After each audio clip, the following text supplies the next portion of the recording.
Welcome once again to the Journey of Life program on Kyere-Diabour TV. Kyere-Diabour TV, the home of good education.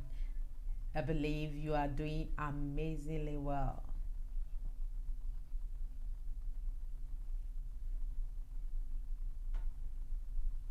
Back. Hello. Welcome once again to the Journey of Life program on Kyere-Diabour TV. Kyere-Diabour TV, the home of good education. I believe you are doing amazingly well. We thank God for how far He's brought us. Today on the Journey of Life program, what a surprise. We're a bit late. Forgive us. We are sorry for running the Journey of Life program a bit late. Forgive. I believe you've forgiven us. Thank you. On the Journey of Life program today, we are discussing diabetes. When we talk of diabetes, what do we mean? What is it? I know it's a disease, but what causes it? Okay, why is it that some people are so skeptical about the name diabetes? Why do people panic? Why do people get so worried when they are informed that they've gotten diabetes? Today we are privileged to have a specialist, a diabetic nurse, who is so dedicated in the house to educate us a bit about diabetes. And is it only one type they have, or do they have different types? And as we in our communities, which of the types do affect us? What causes it? Everything about diabetes, my dear, don't go anywhere. We have the specialist in the house. So prepare your questions. She will help you answer all of them, and that you get the satisfaction that you need. Don't go anywhere. We'll be shortly right back. I will let her introduce herself. I love her so much, this lady in the house. She's so humble, down to earth, dedicated to her work, and dedicated to the things of God. And I love her for that. Abusianfo adofo etiefo ni ahwefo me mamu nyina akwa baby over the Journey of Life program is so on Kyere-Diabour TV. It's Kyere-Diabour TV, the home of good education. Enne yesra mo mfanche misra mo abura misra mo akodonto. Mo mfanche yensa the Journey of Life program yi yefiase this late. Say me bom hye in Sibiu na chese me hyembo se in Sibiu.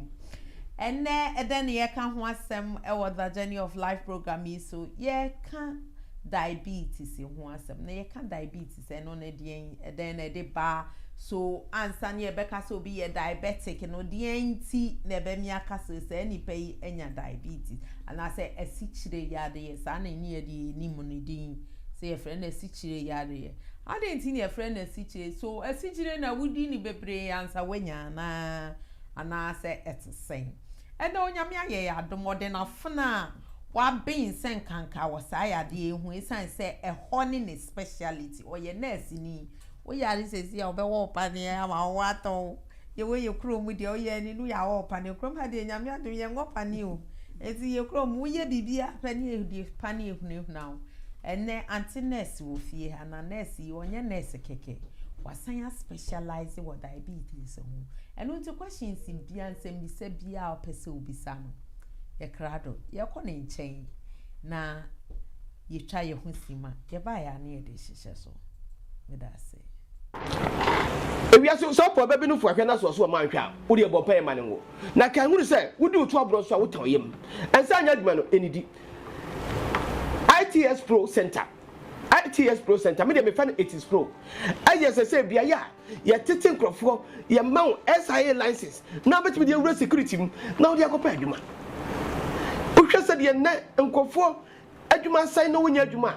Baby, I make come from our ITS Pro Center. And what any better amount here, not on Zaka certificate. And the other thing as I was trying to catch up so near you, ITS Pro Training Center, no, and your SIA inquiry you. Yes, CSCS card so account. CSCS card so no. Just 1 day training pep. Now we use what? On Sabasa account health and safety. Hello. Welcome back. Aqua baby. Sanya mkaine ye ko ye rare yin chain. Antones. Sana gana for your friends for na watching you papa ye. Sis, mpacho akwa. Yeah, and your sister Gloria and glorious lady with us. I'm a bit surprised. Yeah. Me did the Rosemond Kyere-Diabour. Me a nurse. And me nina mua na masa kwako bo me ho adwa ewo speciality mu to say the adwuma me ye enko diabetes ho adwuma nko a. Na mini hospital me ye wo community. Wow. Enti me a community diabetes specialist nurse. Wow. Abusiafo so okasa oye community diabetes specialist nurse na ekese ono no efie mu ena won a wo diabetes no wo be hwe won enu nti ne yen fie mu no wo ba nti we question bia wo de be ma wo ama wani age nti ye ni age say ye nya wo hases nyame hira bebre mi say you very busy ene nyame aya adoma o de o avekan ye hu na me pacho ye ka say diabetes fie ni yenim say asiche yare ya ka asiche yare eno ne say yo me da si bebre glorious lady ye ka asiche yare ana asiche mroso ana diabetes eye emra asiche ewo mojanum ebro normal person there so say okwa kwahwehwe ma say obi a woni diabetes de wo yemfa ne say number we ya the owo diabetes no ohwe ne mojanum a na ne de ne wo soro pa enti eno na emaye ka say wo diabetes ana wo asichire yare je say asichire dodo enam omojamu ntinenum no do so chen what is supposed to be normal one. Oh, okay. Enti ansa ne ebeka se obi wo asichire yare no na asichire edo so yesa ewo mojanim na asichire na ewo mojanim yenuane asichire ni nko na di mojamu asichire ni ba na mpacho yo say ye ka say me ka na asichire ama no aye bibi a mwadwen be baso keke na emom enye se asichire a ye di enko a ye dwan say ye betwe ya dwan akọ ye fiti ase se o ye science kakra bi a ye say carbohydrate carbohydrate aduane bia tuber say bayre mankan potatoes aduane bia ye cereal emo gare aduane bia ye cereal no so no eno so ye timinya na ye wo ye grains ni bi na make say emo gare ni nasefo cereal na ye kan ye granola ye kan ye salarac ye ka cornflakes ye ka Weetabix say aduane we nyina no ye di na afi ye ba be ka another source of carbohydrates say ye sweet bibi ti say drinks no sweet drinks fruity drinks nyina na ye be ka bibi so chocolate ne natifo nti anything na ye carbohydrates bia no udi na body no ma na turn into glucose and na when a body ni use na turn into sugar until the end result of aduane bia carbohydrates no body no ma na turn into glucose ye friend sugar until na ye ka say ye sichire yare no anti anya se asichire keke busuafo ye starchy foods ya ye di ni gimgim bayire emu fufuo banku ni nyina ne end results no okoye nipadua ni mu na convert eye ne ho adwuma na okopie asichire level enu nti ne ka se asichire yare ampa yo sister anya ye da se na ye ka asichire yare ho asem na ye hu niema anuane a di asichire yare be so asichire yare eye ba akope ana edoso so ye ka asichire yare na diabetes there were so many types but ye be bu mu mienu pe ye bu mu mienu a de ema ni treatment no ene emihu say we ye we ana we ye we ye ka type 1 no eye ode unfortunately sa nipa no onu ankasa ni nipa kwa no immune system no fight against the antibodies na a woman a produce insulin no into ono de unfortunately ono anipa akwa no na kutia enioma bi a produce insulin intina ono your friend type 1 na type 1 so kra no oba eno so yasen agugu mu bebre eno de ye nkom inti yenim say ye type 1 na ye type 2 type 2 no so no na ye ka se eno de a lifestyle condition. Wow. Your friend a chronic condition, lifestyle condition. Ya bra bomu asetina mu. Obi a unfortunately bi a yare na ya man edro bi edro ni nsunso aso ana side effect no ebe ma ne sugar no akosoro. Obi wo hoso a onyem ye eno de ye ma nko a onyem de edi kan no your friend is gestational diabetes onyem ye no wanya diabetes owuwie ye no na eko otimi nyinsa biewa etimi san ba nti o ma na afi ababeji na so onyem kra na owo diabetes na yesi ye bibifo no so unfortunately bia ye free ni so no yeso ye prone to have type 2 diabetes na yesi se o ma me ana o papa enya bia eno so de faso ema wo so utiminya type 2 diabetes. Wow. Abusiafo ene na chese ye no ma ye nanom ni ye janom enyinya bi na sese ye hwe ye ho so yie na ansa na sister mehu se me wo diabetes ni bi no eniema ben na metimi I experience in my body just said the symptoms are a be promise saying I should go and try or find out say me what diabetes and me need diabetes. Okay, me that's baby. Na ansa kra ye be ko se de be ma wa hu ye be yem komu kakra emi ehu se de e ma diabetes neba.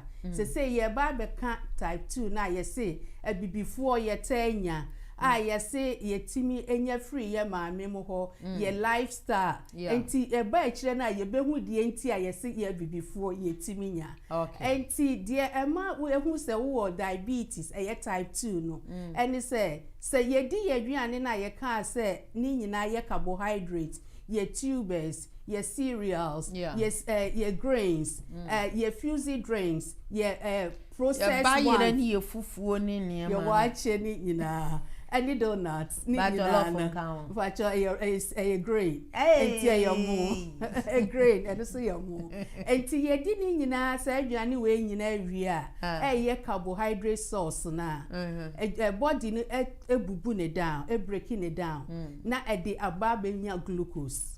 It is our glucose no na ye before we can say sugar ana asichire na de enti a ekoba ne sa ne say ye nipa akwa na ehia sa ade we ye sugar no ye glucose no for energy ye kasa ye toto ye nse ye dwene ye yakoma ebo ye kodwunso ni nyina no body no ehia energy no de sa ayesa adwuma no enti ye didi wi a ye wo ade bi wo ye nipaduanum ye friend pancreas sa pancreas ye ka ni twi ma na ye ka ni tan tan menim no other languages na say ye de toto akukọ de ho a ene ye friend gizzard ye menim so bi enim gizzard sanya ye pay ye ye chini ye toto ni ye di ye kebab turkey ye nim say de gizzard party bi as ye bi wo ho exactly enti say ye de toto nipa de ho a sa na tie enti sa tan ana pancreas na adwuma ya ne say ye di ye carbohydrates na ye nya glucose no na akoka kira adwene ne say aduane we nipa ni didi wie no o sugar bebre enam ni mojanum enti kona koyiyi sugar no na fa bi koma adwene no fa bi koma part bi a ehia na store bi na daachin bi e wo hia wa yusu ama no because body ni is so clever say bibi wa friend homeostasis ma balance ba say bibi ko nchima body ni try say ebe maintain homeostasis homeostasis yes ebe boa enti de eba ne se enam se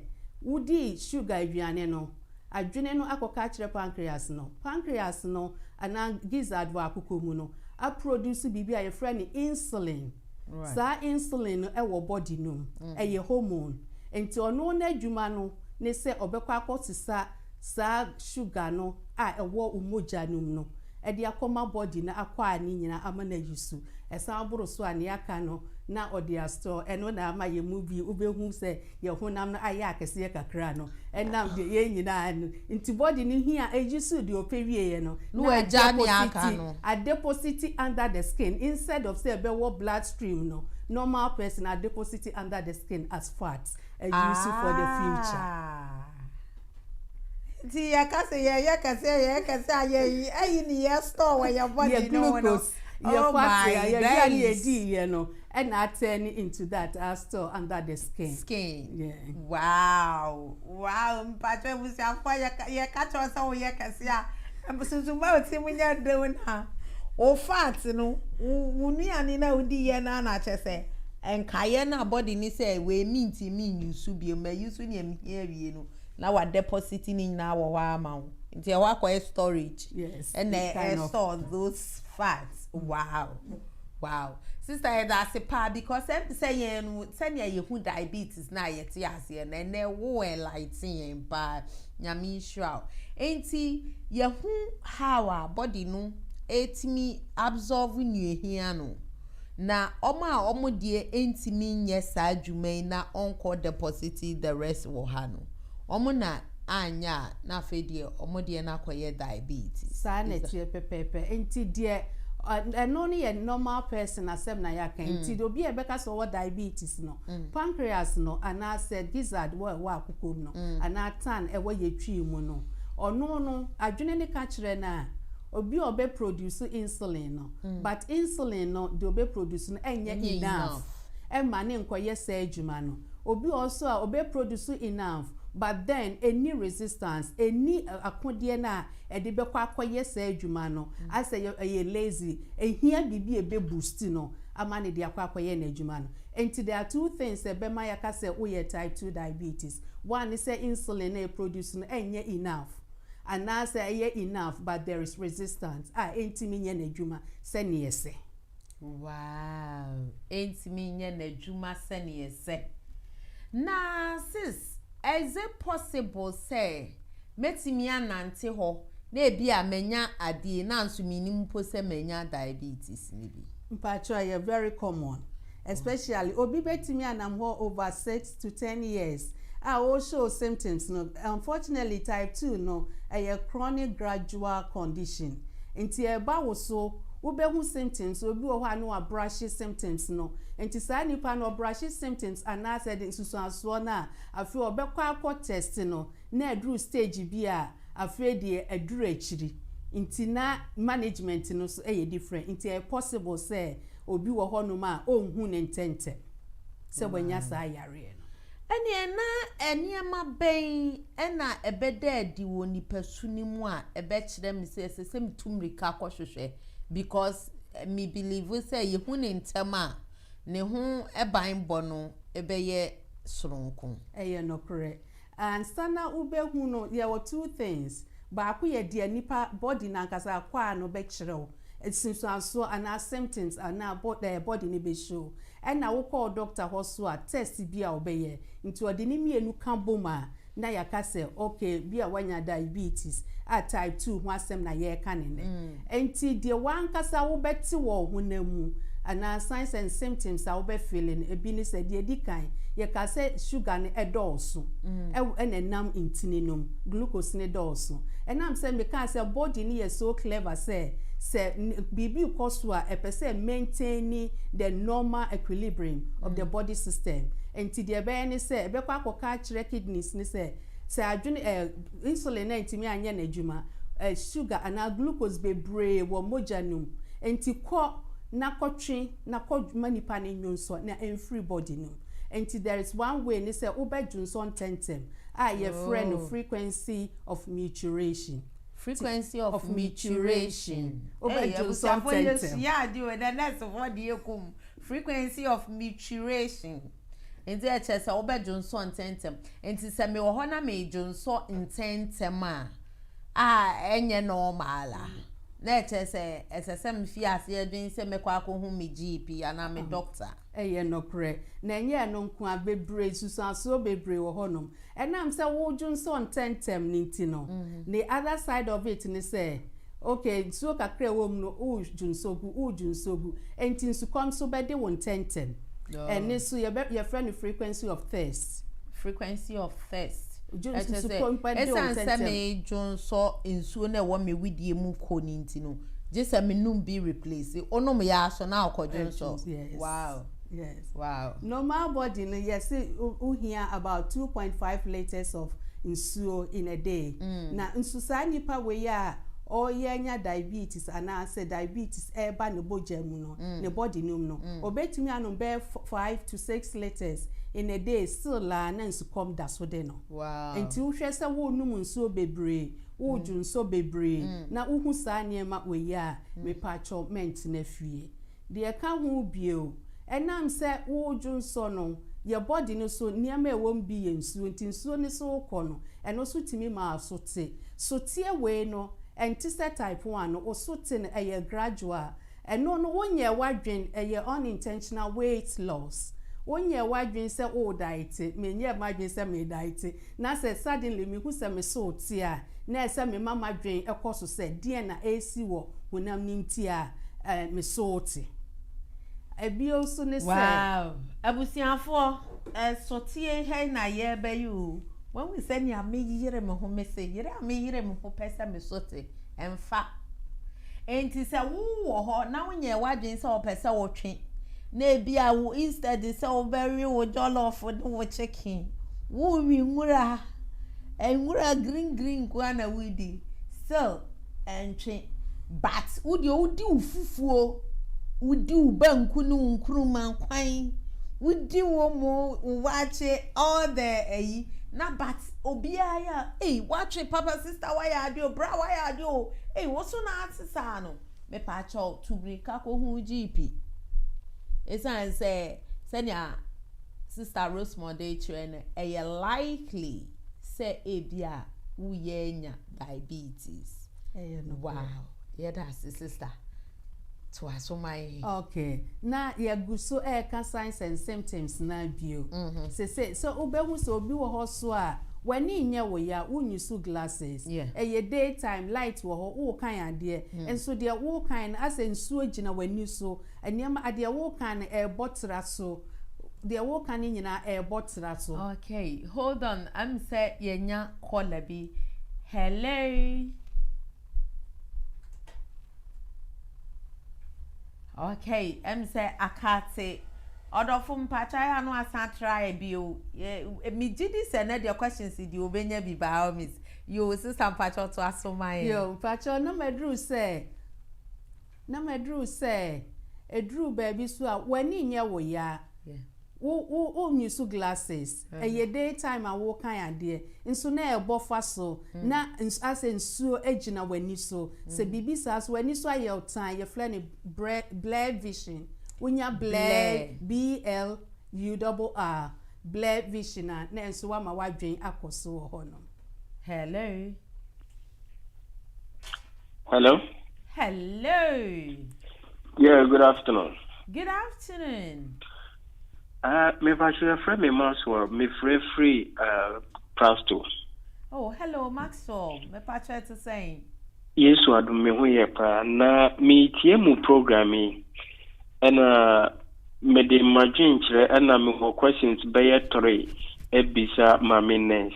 Me pastor kwaso mai. Na me advice kakra na me kan say glorious lady dabia you follow but sometimes na me share with that streaming because time we your program no na me wa sorry na and dey me nwanwa say mu ye ne late kakra nti na me advice ne say nka mu betimi ay ne late say be ya yen na yentimi show lifetime I will start to program nka betimi afwe bi na aboaye nka ebeboaye nyina. Yo, yeah, that's a Max. Yeah, the welcome dream. Yeah, and my questions me Emma Mamines. Mamines ikasemuno. O cheze se uyo bia ujunson tentema lead you to asichire yandie. Na me amino ka say me obi a me dwunso ntentem. Ba ma ko check ya menye diabetes ba me dwunso ntentem. Eno no edin ena edi sa de ne ba na edin ne bema etuo etwa. Ukasa ojunso ntentem a me fan say within 1 hour no ojunso be mpen ahe. Within 1 hour metimi adwunso be 2 times. Okay, Maxwell, yeah, that's bebre. Me ka say eno ye baako, eno nko anyina ho se wanya diabetes. Obi wo ho no ma me mpese me de differential diagnosis. Say me ka se bia Johnson Johnson tentima yare we. Enti say GP ka say okay, we need diabetes me pacho ma u GP no so enhwe say other conditioner etimi ma Johnson tem. Wo ye be ma ebi kra na bia ye frɛ bibi UTI ebi anadwun so mu yare no wanya ebi a minimum age awowo ye nim se mbema so edru age bia omo prostate and also timi ha adwen and with this weather whether ya cold weather is no wonu musuo bebre na say depending on the time won fanya activity and also eka ho enti it depende just one of the signs enti se ni nyina collectively eka boma na say we ye worried. Okay. Johnson. Questions. Yeah, more questions, but my minutes are new year. No, I can create another questions. A question be a woman. Then you say, Johnson. Me Johnson, by say, men come question kwa 25 years ago. Me Johnson 10 times ba. Be deep in switch say, normal. Once I'm meeting me numunsuo, but I say my Johnson has the same 40 years. Okay. But me Johnson tentem, but me numunsuo so normal. Me ko check am so I yes me okay. But me da me meet me Johnson by 5-6 times. Not azana diachi. Okay, yeah. Normally in the night no share time unumunsuo. The only advice I made to me especially at night no. So when you're diabetic not obi wo ho diabetic on numunsu anaje no kras obedwun so ntentem hwe time a wo be no mo last nsu ansan wakwa akoda enti sa onum frequently o time dwun so frequently me pacho ye more investigation GPs no obetimi akase there are a lot of investigations on betimi ama waye at the GP surgery obetimi a check for osmolarity obetimi a check for UTI and a whole lot of things so akase bibia nim dia me pacho eno you okay and no na your concentration is on diabetes one sign of it no your frequency no any other things. Okay all right so new year we no I cover me 3 questions in nyina to me da masse. Yeah, that's it so far Maxwell nyami shira yo any assist say you science you gusu okay and I feel science so say blur vision say when you so you bisiri yes and you say bi a wada na wenya ne ba ade na pesa o kan no we hu ni ye papa yes nti na no so necessary wutu hu anamon yes so tu hu anamon so ma o GP hu and na ye kosu bi wa ye free bibi ube oba anabe man ubetimi anya enam say sugar no do so Johnson no twisa ade no ubehu no na yase ye free bibi trash and yes white me pacho different from white Ghana for ye bibia ye gonorrhea ne white ubetimi anya thrush oba betimi anya obema betimi anya ho be keka ukeka utitia etimi the infection ba into you first all these symptoms no weight loss frequency of maturation frequency of thirst blur vision no blur wo hwe niema bobom wo obi a wani ye oya na ewo ho dia then that is it but say when you obi a wani ye oya na uhu sa symptoms we ya na mpacho we mu nyina kan boma collectively no say o ma wona ye ntia wo GP ho say o ma wona ye ntia uhu sa ne me wo wabre aboma tena ho ntwentwen wona ase entwen ma ne ngyensem ansa na watu hu anamo this is our problem before ye ni tua say symptoms yi koso but ye be defending kankane ye mema no to go to hospital, I don't know why ye man thing. At least master ya dear or Master the oya dear pa nyami shirano. But a man do no to go to the GP no minim saya na ye den yo enti ento pass obeka so okono na de na didi ni mu se ni mu nyina dada na afa de agensem na afa na nani abre ene enua bi e woga na obekra me de abre no matter how bitter that medication is obenum enti early symptoms say ye hu ne ntemo a abusuafo ebeboa yam yetimi asia no mame na sie da sepa ye gusu aye esua ne ma bebre ene na ayem bia sabre ya ye hu sa symptoms yi ye hu se ebetimi abase bia awofo so omutimi ka se obi wo hwa mame wa ubetimi enya enti na eno no enye wadidi anasa o lifestyle but hereditary. There won't hereditary, but then ye will be a ne mommy will be ne papa will be ne might be a be because they kept to their lifestyle. And to say wo mommy will be and as all papa will be and obi will fear honoma. Then what's a person where you're from so your risk. So wo are manage your life. Not say uja will life be a set lifestyle changes no. Why nye be a possibility say obenyano very high. Wow.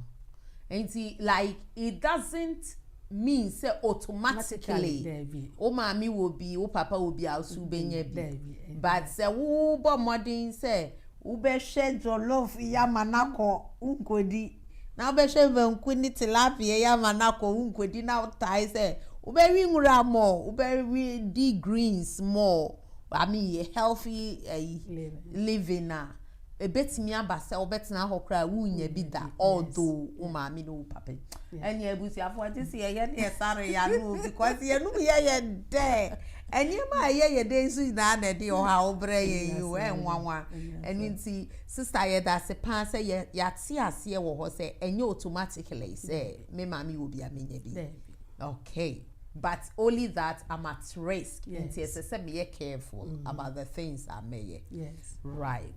And you're not type 2, you declare say a be before. I didn't see a be before baby are you feeling type 2 no so would it yo dear kind men ka say men blame we a structure. Na the kind pa research be before yempe research here. Say your friend say you may research in a disease conditioner.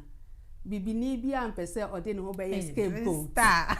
Enti abrofo no so de obehu na omu de mrika ko. Enti omukwa ye no abrofo bebre bae.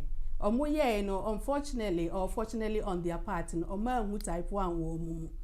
Ena bibifo kakra bi akọ ye no omu hwe omu build up any baby omu free omu hu type 2 wo mu a omsi ene ye bibifo yare all because nipa kakra bi ene free honum eba research no and omu hwe ye build up o hwe ya bibifo ye wo broad bars abdominal area no a lot of fat around there no and know you're one of the signs doctors no ehu or they feel so ka say be very careful ubetimi enya just because nipa kakra call for research na omo dey research into it omo who say majority had got very big area of the abdominal area afro no susu afro no susu say ye mba mema and I say we yi mba na mema mienu si honom na yi abrofo so mba mienu miensa si ho obviously what they compare and also eka ho into first thing your research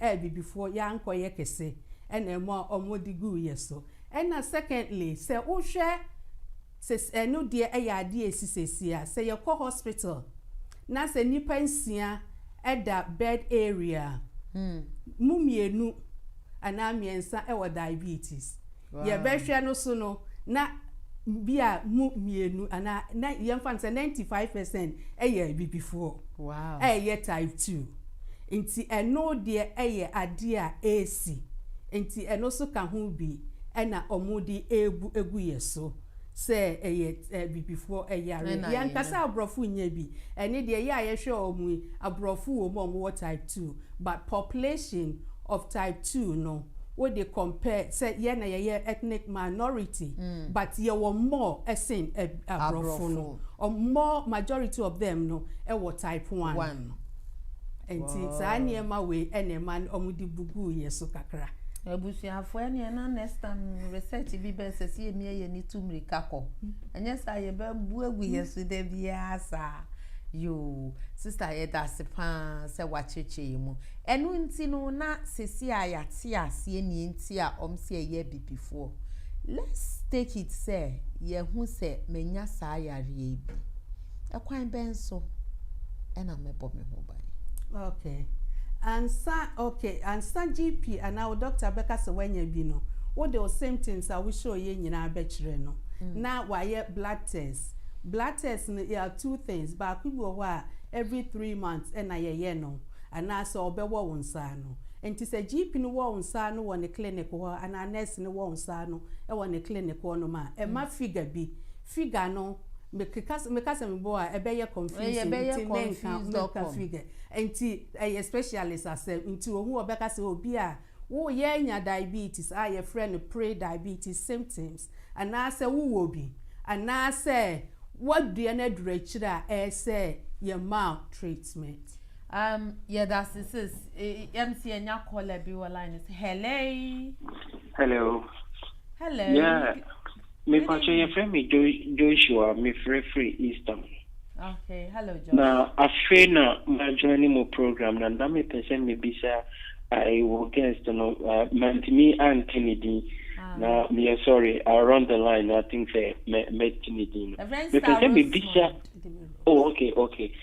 Sister Rosemond me person me bisa say I know somewhere can but I feel my be joining to me and say what's the difference between type 1 and type 2 no?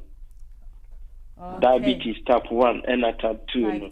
Na at least so obi wa type 1 no be wa type 2 na me to imagine no be type 2 ne more serious and you perceive me the difference.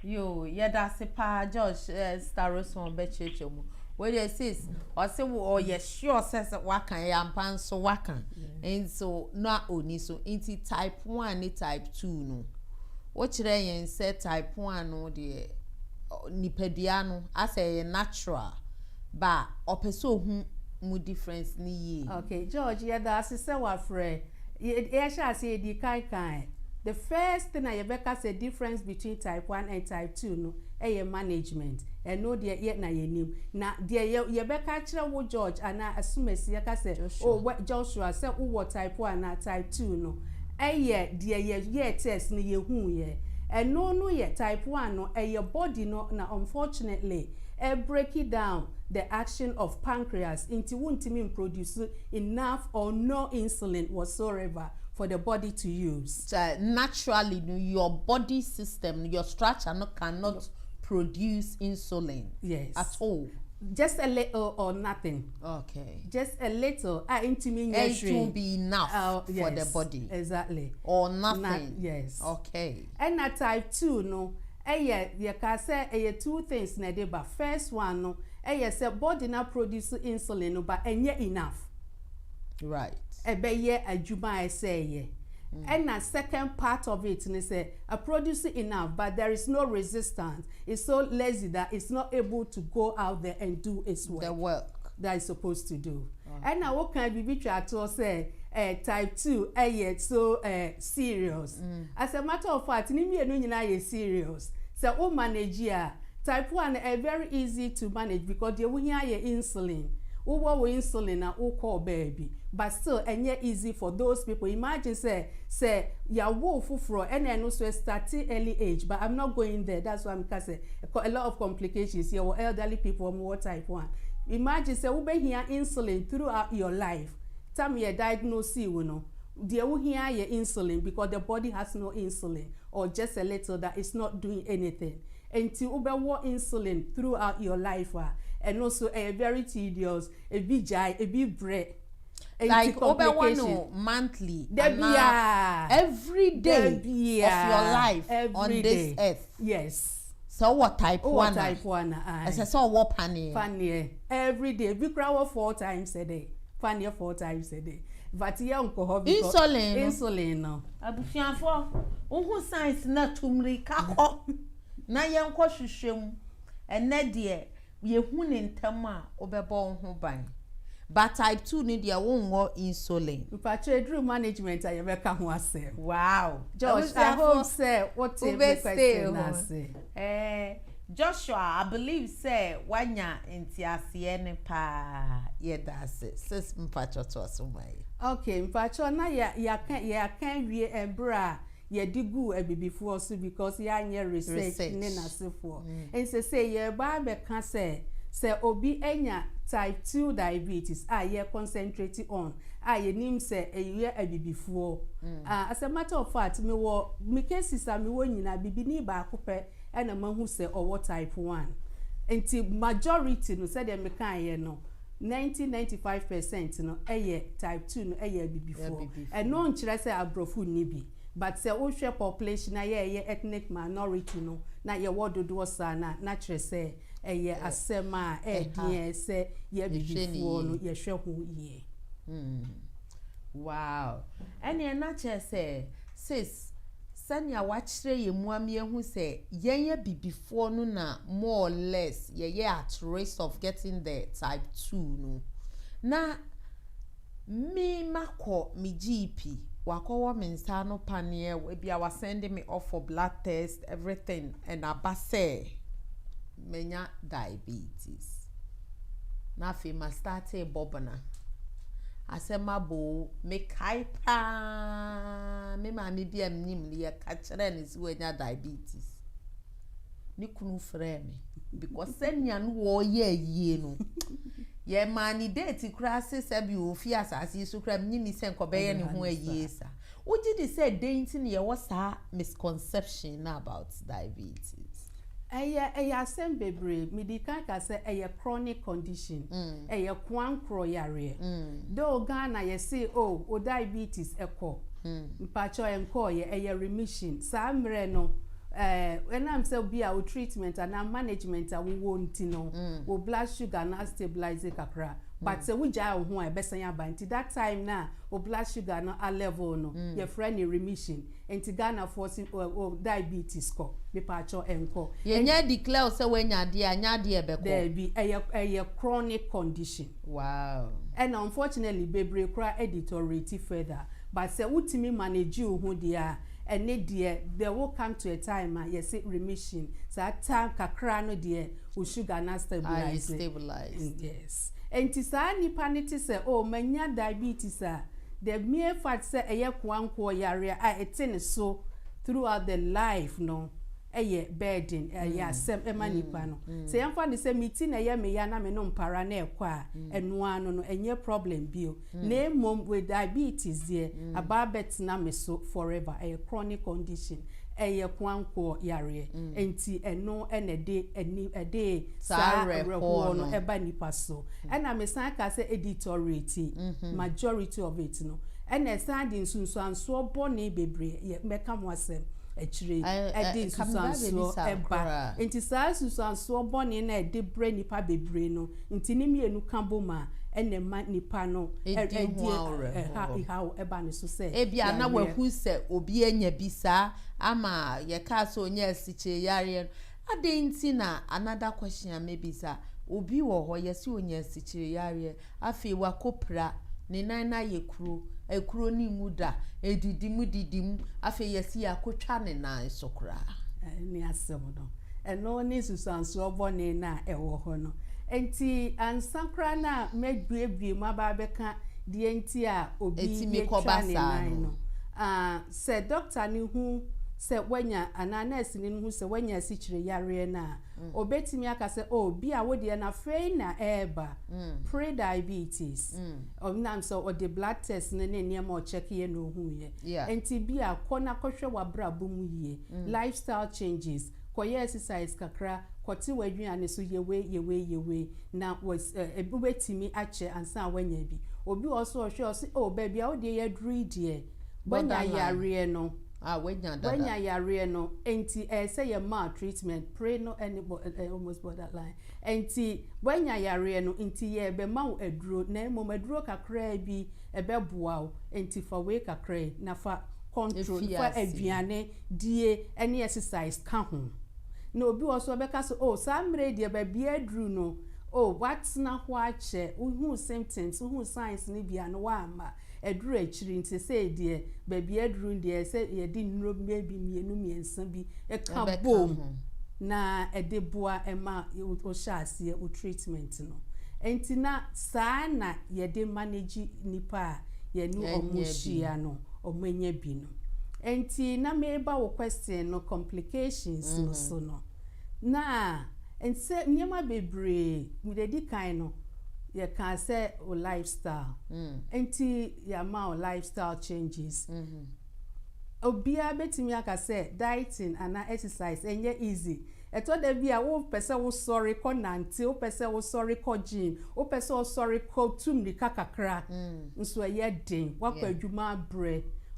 bikra wan kwa adwuma but na your rest day you just want to have rest enti enye easy say exercise ne dieting and wakọ party bi ne aduane ne nasefo and wo you want to eat just to satisfy yourself enye easy enti na chese management no to sini edro ni manage lifestyle changes no ka bom enti se nipa no entimi anhwe ne ho so yia nsunsu anso a edeba no eye bebre medi kan say wani so beye blare sa blare no eye moja no ekoda ye ni so ntini ne ye nketenkete enti asikyire ne koda ntini ne so enti ebe kakra no behu na ani na fura kura eno ye friend retinopathy diabetic retinopathy yes enti behu na edi anifura ena eba wo diabetes ni obi anifura yes abusiafo anya yare eda fomo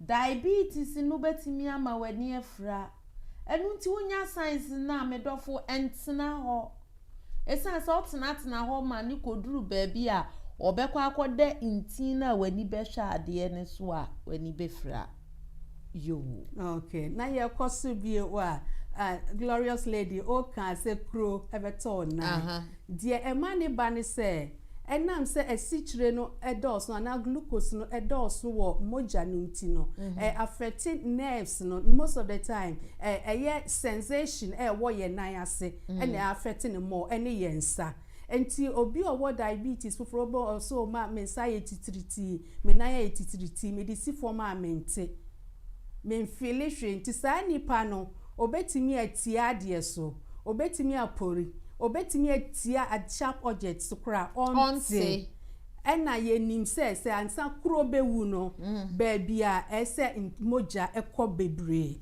hono so no enam se asikyire na ye moja num according intino unya moja perfusion very sluggish ewo ne nine unya moja enni afusan bebre ewo wo nine num kam baby sa because terms na sister Rosemond mpopa no perfusion ya sluggish mini ayo pacho makanichi mama ye enti emoja edi afusan ewo wo na ho no enko yie encontent said de obi a onya diabetes no enti enam se wunya moja emani nko yie enti emakro ni hu enti na sa akro no so akwa ye kwankro ewo wo nan enti eno no nyina na ekosoro ukukro na enko enti afi bedru mrebi na ese yetwa nan no enti diabetes so se wunya kro na wanhwe ne yi a yetimi twa wo nan ewo diabetes yare mu wow abusiafo diabetes ni hu ye hu enu nti emfa ni agro baabi awo bia se wunya kro no na wanhwe ne yi a etimi didi mu a ko odompen ko didi mu ama doctor se ka se baabi aye no odompen kro na didi mu ama gisi etwa onan ne so ema entina ho mani ko do sabren symptoms na tumrika esan se ye hu ne ntemu a saade we nyina ye besi ano enkoduru ho na emom wanhwe ne didi mu na obekọ no na aduru ba bia ye ho hwe enye ye dia odofo ene na asem na aba no wuti anye ye na bibi kotwaw a wonam kra wonti gise hu se moje ko azanye hu se bibi atwawa na eche se sabre no o nerves na wo eho no enye active bi ewuwu anesa nti no na afi o keka kwa echire. Wow, sister. Complications ni ye hu. Also, ne ye hu so. Enti na ye ka nerves yi so na ye de beka another nerves die so aka ho. Eye mema. Aha. Mema say ajuju. Emerima pamcho muntie o. Ajuju etimi ba mema so. Ema so timi jojo, but then ema de no hu na enye visible. Oba de say bema de no na ya eye so hard because bema aha. Enti eno so ye na say ye nim say bema eho be sorry ni nyina no. Eye enti di nerves ne nasefo. Enti saa o nerves le na say o nerves enye papa enti no. Aya na ema bema ho sorry ene ema ahojuju eba mema so. Enti uncontrolled diabetes no so etimi ma bema ho ejuju ana oba so. Ebusiafo obema wo ho ajuju de bigidi sesu a wubesu aseda mo de enye su ketwa enu nti me pa wo chow uhu symptoms na enchen odo emema na ya na mudi mabeti ne kon tokwa afesi yare no me pa chow diabetes ye mfa betie ene ko na ye hu as early as possible. Ye betimi akire se bebia we enura akire yesin ti ufufuo so ti emone so di nwura bebre yesin na bo ho bai because obe ma jojo amasa asamatu wo umpesa obe ma be jojo mimi wuse obe ma jojo asamatu ti mpacho ma obe ma nyojo na afi wa be obedi areho me da ase yo glorious lady ye kosu biewa na ye guso kan complications na bio and also etimi ma ye kidneys ye sa ye junso twa no etimi ajuju e ma ne go entimi enya junso to the sense ebim wo ho no ma giso mu hia dialysis diabetes complications ba ko o hwe abibifo ni Asians ni bebrea omo wo dialysis so ewe ye kurom ha anase Ghana kra because of uncontrolled or poorly controlled diabetes. I timi say utri ye na se wunya match dia omutimi ye transplant ma but nipa do say na nya transplant no the majority of them no either dialysis so because of uncontrolled poor control diabetes. And the complications of diabetes no etimi ema o kidney essay ema o koda dialysis so. Wow.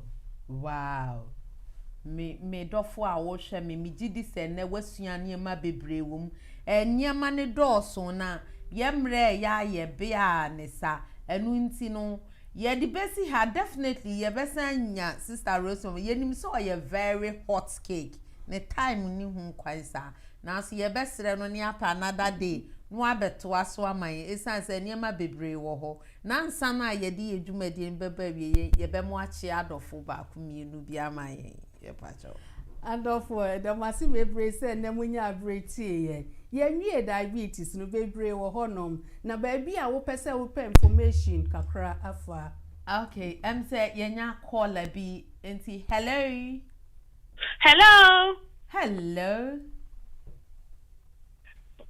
I don't need the Abna, Miss Resmi for a day. Hello, Abna, Pacha to say.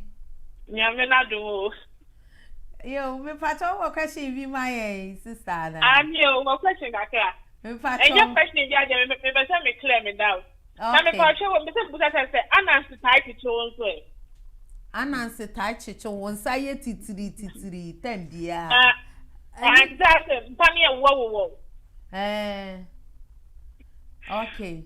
Me pacho sister we dey o say abna o say ne ananse touch me kra touch me we dey o ka wa mama abohu kakra sister abna mani nye doubt the woman say one of the signs chire ananse chill on scientificity ni nyina chire say blood circulation aya hwe position a wotena ye say ye won sa what the onsa atena esi baby ye ube rule we nyina out but wo you obi a wonam ho na se hwi suddenly and say chiwo nsa ana chiwo nine a wo work dia na ese bibi wo ho but wo position a wo betena bia ebe obstructive blood circulation in the first place no rule and no out na still and say na chiwo dia na then there is something with your circulation it's not okay, I think that I think that there might be a baby and I am a tenacimo and maybe a check you would you tell you immediately I'm GP because I'm such a rough from position your first symptoms who rule out everything na still la unya anansi children na say so who say circulation and a poor. Wow. Now, how many times now I was there on the check up for Tanya Mano? Me pacho ideally yeah be before dear nka wubenya nka every year bia se nka hu GP na otest especially say wo family history o nito wo risk factors bi wo mu ayedru wo furu muso wo fie bi wo ho obi anya bi da niema nko yie wo mu ampacho ideally ebe ya nka ma GP test or blood test every year bia me pacho me wo yen cheye me wo yen cheye me nyem no omu ye mi bi na bibia you okay right and say how many times me trying for how many days and say months and na masan kwa koye wonyem no kra musi bi ni ho dia na sese wo betimi aye no o 1 year review na afi wa ma o doctor aye nti oba ni nya 1 year wo betimi a check stab na me pacho you me that wonyem no na wonya bi dia ene na ese nka ya monitor frequently but so wonyem no wa nya bi dia